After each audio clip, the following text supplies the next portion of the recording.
বাবার মাথায় জল ঢালার জন্য আমিও লাইনে দাঁড়িয়ে পড়লাম এখানে।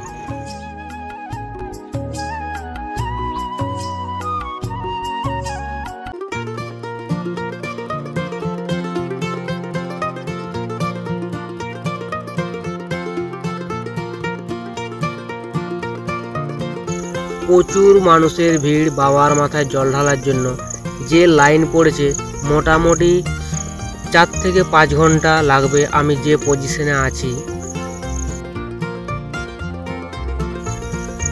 জল নেওয়ার জন্য টিকিট করতে হচ্ছে। ছোট ডাব্বাতে 10 টাকা, আর বড় কলসি বা হাঁড়িতে জল নিলে 30 টাকা করে লাগছে। আমি ওই লাইনের মধ্যে দাঁড়িয়ে টিকিট করে নিলাম জলের জন্য। আমার ছোট্ট ডাব্বা ছিল বা জ্যাকিং ছিল, এই জন্য আমার টিকিটের মূল্য নিল 10 টাকা। সকাল থেকে কয়েক হাজার মানুষের এখানে ভিড়, লাইন বাই লাইন একে একে সবাই জল পেয়ে যাচ্ছে। আমার লাইন এখন অনেক বাকি আছে, মোটামুটি আমার লাইন এখনো আধা ঘন্টার মতো বাকি আছে আমি যেখানে আছি।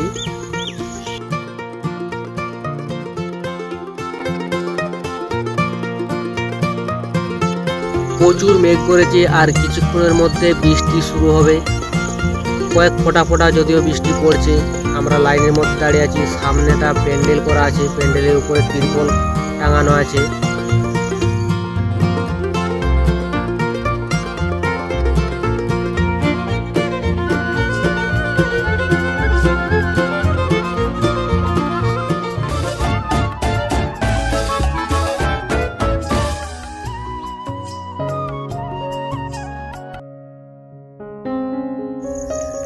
বৃষ্টি শুরু হয়ে গিয়েছে আমাদের লাইনের মধ্যে আমরা সব আছি।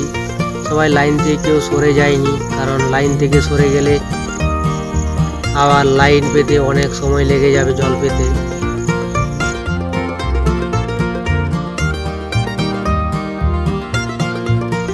এই শুশুনিয়া পাহাড়ের পশ্চিমবঙ্গের প্রতিটি জেলা থেকে মানুষ আসে জল নেওয়ার জন্য। এই জল নিয়ে বাঁকুড়ার একতেশ্বর মন্দিরে গিয়ে বাবার মাথায় ঢালে।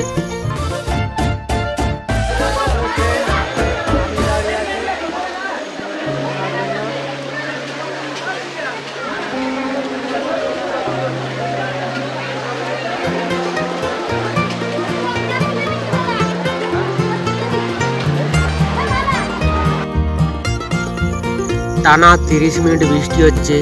আমার ঠান্ডা লেগে গেছে, এই জন্য আমি সাইডে একটু চলে এসেছি অন্য কাউকে বলে লাইনে। কিছুক্ষণ পর আবার লাইনে গিয়ে দাঁড়াবো।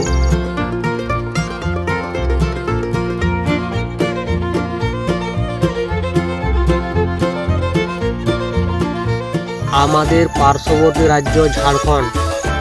এই ঝাড়খণ্ড থেকে অনেকে এসেছে এখানে জল নেওয়ার জন্য। এই জল নিয়ে তারা যাবে সম্ভবত ঝাড়খণ্ডের বাবাধাম দেওঘর মন্দিরে বাবার মাথায় জল ঢালার জন্য। পুরো শ্রাবণ মাস এখানে জল নেওয়ার জন্য ভিড় হয়। একদিনও বাকি থাকে না বা একদিনও ফাঁকা থাকে না জল নেওয়ার জন্য। প্রতিদিনই জল নিচ্ছে। এখানে জল নেওয়ার জন্য রবিবারে ভিড় সবচেয়ে বেশি হয়। আর আজকে শনিবার, আমি শনিবারে এখানে জল নিতে এসেছি, তো শনিবারও ভিড় কম নেই, শনিবারও প্রচুর মানুষের ভিড়।